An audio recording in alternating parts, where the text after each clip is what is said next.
गुरु दीक्षा देते हैं गुरु लोग। आज हम देखते हैं, हम इतनी परंपराओं में गए, तमाम जगह लोगों से मिले जुले, बात की।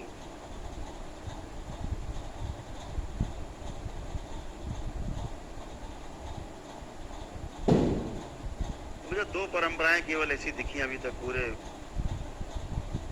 भारत में, कह सकते हैं, क्योंकि बाहर तो हमने देखा नहीं, बाहर से मतलब नहीं मेरा, न समय नष्ट करते हैं। बाहर वालों को अगर जरूरत है तो भारतवर्ष की व्यवस्था देखें, आके भारत में आके तंत्र को देखें। हमें बाहर जाने की आवश्यकता नहीं। यहीं का एक पन्ना उड़ के चला गया, वहाँ उन्होंने पूरी किताब लिख डाली उसी पे। असली चीज यहाँ है। तो जो तंत्र में हमने ये देखा, हमने व्यवस्था में जो संप्रदाय हैं, जो गुरु परंपराएं चल रही बड़ी बड़ी, केवल दो व्यवस्थाएं मैंने देखी हैं इस धरती पे, दो गुरु परंपराएं देखी हैं जो शुद्ध हैं।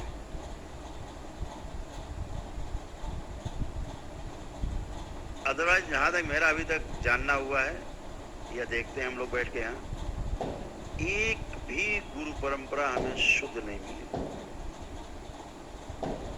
सब में नरक और केवल नरक भरा हुआ है, गंदगी भरी हुई है।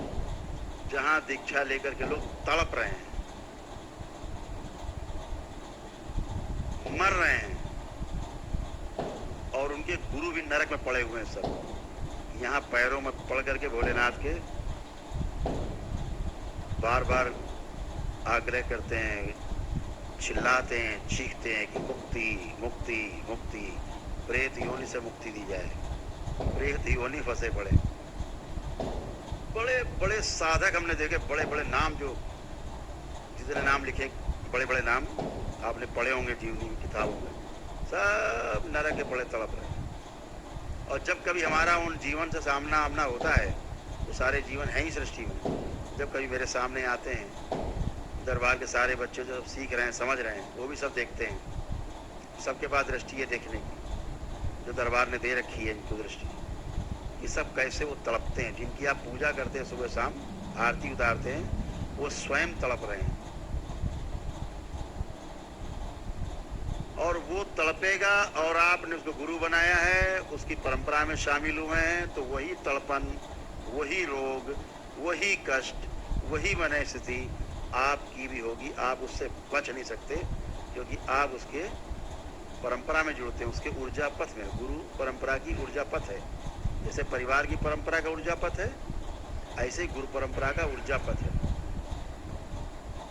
आज मैं देखता हूँ ये प्रक्रिया अपनाई ही नहीं जाती कहीं। जो अपने दरबार में आप देख रहे होंगे पहली बार, यहाँ ऐसा नहीं कि कोई भी चला आया मत दीक्षा ले ली, होता ऐसा यहाँ नहीं होता।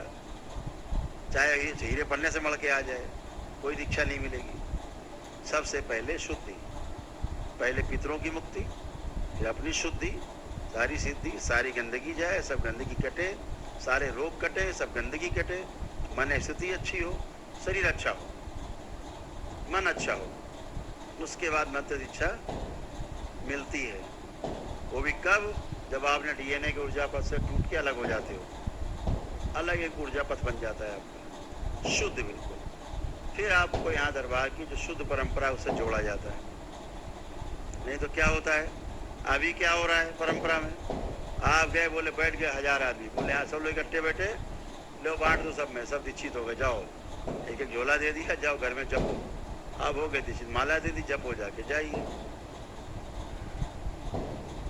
कोई बड़ा आदमी आ गया तो उसको अकेले बुला के क्यों नहीं दे दी दीक्षा, जाओ दीक्षित भक्त हो गया। सो नरक में जा रहे हैं। क्यों गए? उधर वो व्यक्ति परिवार की परंपरा से जुड़ा हुआ है, ऊर्जा पथ से, इधर आपने सड़ी हुई गुरु परंपरा से भी जोड़ दिया।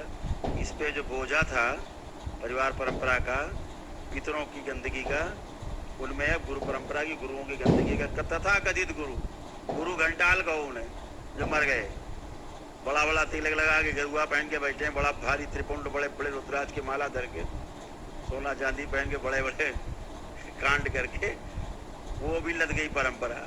अब डबल हो गई, अब आप पे भार हो गया गंदगी का दुगना। इसलिए देखा होगा दीक्षा लेने के बाद आदमी और ज्यादा तड़पता है और परेशान होता है। यहाँ तो क्या करते हैं, पहले आपकी गुरु परंपरा तोड़ते हैं, आपकी गंदी पूजा पाठ भंग करते हैं। रखे हो मूर्ति हनुमान जी की, बैठा प्रेत है उसमें, बैठे राक्षस है उसमें, दैत्य दानव। आप कान्हा जी पूज रहे हो, बैठे मुल्ला जी उसमें, हम मुल्ला जी पूज रहे, आपको पता ही नहीं। मुल्ला जी पूजा का के आप ही को टेढ़ा करे दे रहे हैं। वो देखता हूँ बेवकूफ़ बने लोग घूम रहे, हंसी आती है और तरस भी आता है देख करके, अज्ञानता। तो वो परंपराएं, दूषित परंपराएं और मनुष्य जाति को संकट में डाल रही हैं, क्योंकि परंपरा है वो। पीछे सड़े गले बैठे हैं लोग, सड़े गले गुरु, अतृप्त। वही आपको हो जाना है। होना क्या चाहिए जो दरबार में होता है? क्या होता है? आपको पहले परिवार परंपरा से तोड़ के अलग किया जाता है और गुरु परंपरा से फिर जोड़ा जाता है। आप संकल्प लेते हो ना, फिर गुरु परंपरा से बाबा के डीएनए से जोड़ा जाता है, फिर आपको दीक्षा मिलती है, तब आपको एक नया नाम मिलता है। अपने दरबारों में परंपरा है कि बाबा, पूजनी बाबा जी का जो नाम है पंडित श्री राधा रमण जी मिश्र है, तो स्त्रियाँ राधा लगा लेती है, पुरुष रमण लगा लेते हैं अपने नाम के साथ। हो गया नामकरण, ठीक है। तो अद्भुत ये है कि जो गंदगी है वो पीछा नहीं छोड़ती। दरबार क्या करता है? पहले परिवार परंपरा से तोड़ता है, फिर गुरु परंपरा से जोड़ता है। बगैर परिवार परंपरा से टूटे, उसके ऊर्जा पथ से टूटे। इसीलिए परंपरा में जैसे ही गुरु देता था दीक्षा अपने शिष्य को, उसके परिवार से तोड़ता था पहले, उसकी पूरी प्रक्रिया होती है। जब टूट जाता था तो फिर उसका एक नया नामकरण होता था, यानी नया जन्म हुआ। परिवार से गुरु परंपरा में आके नया जन्म हुआ, नया नाम मिला, और वहाँ फिर उसका जो सीखा है जीवन में उसको समझने का काम शुरू होता है। जो सूचनाएं थी उसके पास, उन सूचनाओं को अनुभव के आधार पर समझने का काम शुरू होता है गुरु परंपरा से। आचार्यों का काम है चीज़ों को सिखाना, जो सीख के आया है वो पढ़ा लिखा है किताबों से, पुस्तकों से सुन करके। जो पढ़ा है पढ़ाने का काम, वो काम आचार्य का। और जो अनुभव कर लिया है जिसने स्वयं, उन सुनी हुई चीज़ों का, पढ़ी हुई चीज़ों का अनुभव कराने का काम गुरु का। ऐसे आचार्य और गुरु दो पद हैं। हमने आचार्य को गुरु मान लिया, कथा कह रहे हैं बैठ के, बड़े बड़े चमकीले वस्त्र पहन के धारण करके, मार सोना चांदी हीरा जवाहरात धारण करके, मार देख कथा और नाचना गाना। अरे भाई क्यों कथा? काहे के लिए ऐसी की तैसी कर रखी, पूरे समाज को नचा गा के। ऐसे ही नाच नाच के आदमी थक चुका है समस्याओं में। सब उल्टा सीधा काम, बुद्धि विलास। वाह वाह, क्या बात कही महाराज जी ने। अरे बात का कद्दू छीलें, बात का क्या करें, बात का। वहां से क्या घर में भी लड़ाई हो रही। प्रवचन सुन के गए कि परिवार को प्रेम से रहना चाहिए, माता पिता का आदर करना चाहिए, हैं, सारा सुख सुन के गए। और बच्चों को स्नेह करना चाहिए, सब कुछ सुन के गए। भाई भाई में एकता होनी चाहिए, और घर पहुंचे और जूता लाद चालू। ऐसे प्रवचन का क्या करेंगे? प्रवचन का अर्थ क्या है पहले तो समझे ही नहीं। प्रवचन, प्रवचन का अर्थ हुआ प्रमाणित वचन, यानी अनुभव के आधार पे जो प्रमाणित हो गया हो व्यक्ति, वह व्यक्ति जो बोल रहा है उसके प्रवचन बोला गया। मैं गुड़ नहीं खाता हूं, अब आपको गुड़ खाने से समस्या हो रही तो मैं आपको रोक सकता हूं, मुझे अनुभव है। गुड़ खाया था, कष्ट हुआ था ये तो मैं कहूँगा नहीं भैया गुड़ मत खाना है, इसमें बड़ा दिक्कत है। ये अनुभव के आधार पर बात हो रही है। अब सुनी रखा है गुड़ खाने से दिक्कत, हाँ भैया गुड़ मत खाना, दिक्कत होती, कोई नहीं सुन रहा तुम्हारी। अनुभव से गुजरा हुआ है तो जो बोल रहा है उससे प्रमाणित वचन बोलते, उसे प्रवचन बोलते। अभी पढ़ा हुआ वो चिल्लाए जा रहे हैं, किताब पढ़ के तोता रट्टू। कोई कह रहा हमको 2 लाख श्लोक याद हैं, कोई कह रहा 5 लाख श्लोक याद है, कोई कह रहा मैं पूरी किताबें रटी।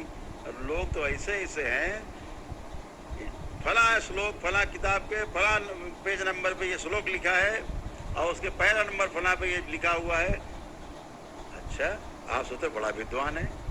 विद्वान नहीं, नंबर 1 का मूर्ख है, रट्टू तोता है, ये पालतू तोता टर्र टर्र बोल रहा है, इसको रटा हुआ है, बस रट्टा तोता हमारे पड़ा है।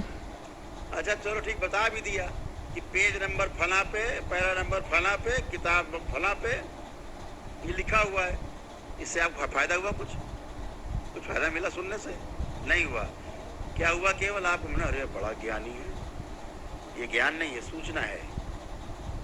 और उसका अभिमान, उसका अहंकार और पुष्ट हो रहा है। देखा, हमको सब याद है, बता रहा हूं, तुम्हें नहीं पता है सब, तुम कुछ नहीं जानते, सब बेवकूफ हो सारे। हमको पता है कि एक पन्ना रटा हुआ है। रटा है, जीवन में उतरा कभी? रट तो लिया, जीवन में कुछ उतरा कुछ अनुभव किया तो डबल जीरो है। तो ऐसे शिष्य बेचारे डबल जीरो हो जाते हैं। अनुसरण तो गुरु का करेगा शिष्य, तो कभी कभी शिष्य तो पार हो भी जाते हैं, ये गुरु फंसे रहते हैं नरक में। शिष्य क्यों पार हो जाते हैं? वो माने रहते हैं गुरु हमारा गुरु है, पक्का अच्छा है, जो कह रहा वही सही है, तो सुन के समझ के करके पार हो जाते हैं। लेकिन गुरु नरक में पड़ा रहता है, क्योंकि उसे पता है, उसे कुछ नहीं पता है। तो इसलिए जितनी परंपराएं हमने दूषित देखी,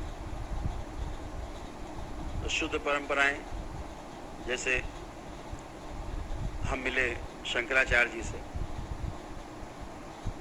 एकदम शुद्ध परंपरा, विशुद्ध गुरु परंपरा, वैराग्य से भरी हुई, तप से भरी हुई, साधना से भरी हुई, शिव के प्रकाश से भरी हुई। अगर केवल देखे तो शरीर में कष्ट देखे, शरीर के कष्ट देखे, शरीर है तो कष्ट भी होंगे, तो जो कष्ट गुरुओं के रहे हैं उनके, वो कष्ट देखे हमने, उनके शरीर के कष्ट, लेकिन मानसिक कोई रोग नहीं। मन एकदम साफ, चांदनी की तरह एकदम साफ, कोई दोष नहीं मन, सब शुद्ध, सब साफ, एकदम सुंदर। अब एक परंपरा और है, उसका नाम नहीं लेंगे, नहीं तो उनको अहंकार आ सकता है, तो बस एक परंपरा और है। शंकराचार्य जी का इसलिए नाम लिया क्योंकि वो जो हिंदू परंपरा है उसके सर्वोच्च पद है गुरु का, तो इसलिए नाम ले भी लिया। अगर वो गलत हो तो मैं बोलता गलत है, अगर वो अशुद्ध परंपरा होती निश्चित रूप से मैं बोलता कि अशुद्ध है। हमें बोलने में कोई बुराई नहीं, हम तो रोज बोलते हैं, सबके लिए बोलते, बोल तो रहा हूँ, बाकी सब अशुद्ध हैं। तो ये चूंकि अनुभव, हमारा अनुभव है, उसके आधार बोल रहे हैं हम। तो सभी से क्षमा मांगते हुए कहेंगे, जितनी परंपराएं हैं, कि अपना अपना सुधार करें, अपने तरफ दृष्टि डालें। और ऐसा नहीं कि उनको पता नहीं कि अशुद्ध है वो, लेकिन अब जाएं कहाँ, बहुत से बड़े बड़े संत हम बता रहे हैं, उनका नाम नहीं लेना चाहेंगे, देश के बड़े बड़े संत, ठीक है, जो जिंदा भी हैं और कुछ हरिहर भी हो गए, हमसे मिलने के लिए व्याकुल रहते, लालायित रहते। अब कहते हैं आना है तो यहाँ आओ, उधर नहीं आने का। साहस होना चाहिए उतना। अगर तुम शुद्ध हो तो तुम में साहस भी होगा, और तुम आओगे। तुम चोरी करने आ रहे हो क्या दरबार में? कोई चोरी करने आए हो? भगवान भोलेनाथ और माता कामाख्या का जो दिव्य दरबार है, करौली सरकार का, करौली शंकर महादेव का दरबार है, जो खुलेआम है, जो यहाँ होता है पूरे धरती में कहीं होता नहीं है, और अनटच है। यहाँ बैठा हो चाहे अमेरिका में बैठा हो, बगैर छुए है सब व्यवस्था पूरी। आप वैदिक नियमों का पालन करते हो, आप स्वस्थ होते हो, अच्छे होते हो, कोई दिक्कत ही नहीं है। तो मैं कहना चाहूँगा कि वो सभी लोग भी प्रयास करें कि शुद्ध हों, ताकि बाकी अच्छे हो। नहीं तो हमसे बहुत लोग संपर्क करते, हम उन सबको नमस्कार करते, भाई आना तो यहाँ आओ।